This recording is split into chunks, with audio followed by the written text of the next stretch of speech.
the Pepsi commercial, I was doing talent coordinating and did some casting and did a lot of talent wrangling on the set.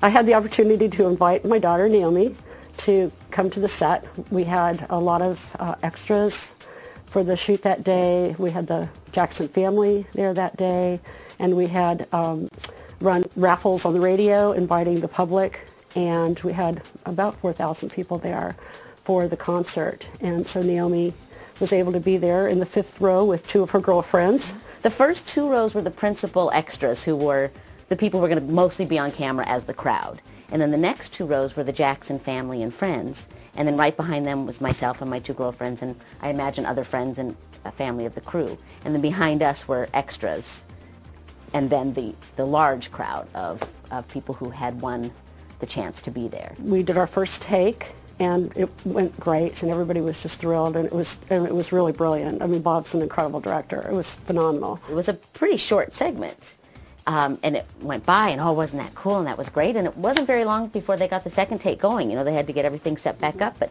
it was pretty quick, and it was right at the top of that take. It was, it happened so quickly and so early on in it, and it was evident right away that something wasn't right. The timing, everything just seemed different than the first take. As I was backstage, a production assistant ran past me going, you know, great speed, ran for ice, said somebody was hurt on stage, and ran back to the stage. The next thing we knew, the very large bodyguards who had been at the edge of the stage facing us turned upstage and threw themselves on Michael. Now, we never saw flames.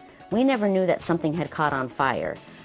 We saw that they had jumped on Michael. We didn't know why. I just remember getting a bad feeling and wanting to know what happened. You know, I tried to get somebody on my radio and my walkie-talkie, and there were just a lot of activity started, and I remember going to the stage door and opening the stage door after a period of time, and the news had gotten out that something had happened at the Shrine during this Pepsi shoot. It took a while for us to hear all of the pieces and to understand exactly what had happened. Even though we were in the 5th row, we saw Michael enter, we saw something go wrong, and we knew that there was a problem, but it was a while before it all became really clear to us. You don't want to see anybody hurt, and you know, Michael was such a sensitive person, and you know, I'm sure it was even more devastating, you know, because of his sensitivity. He's a very delicate person, and I feel really bad that it happened.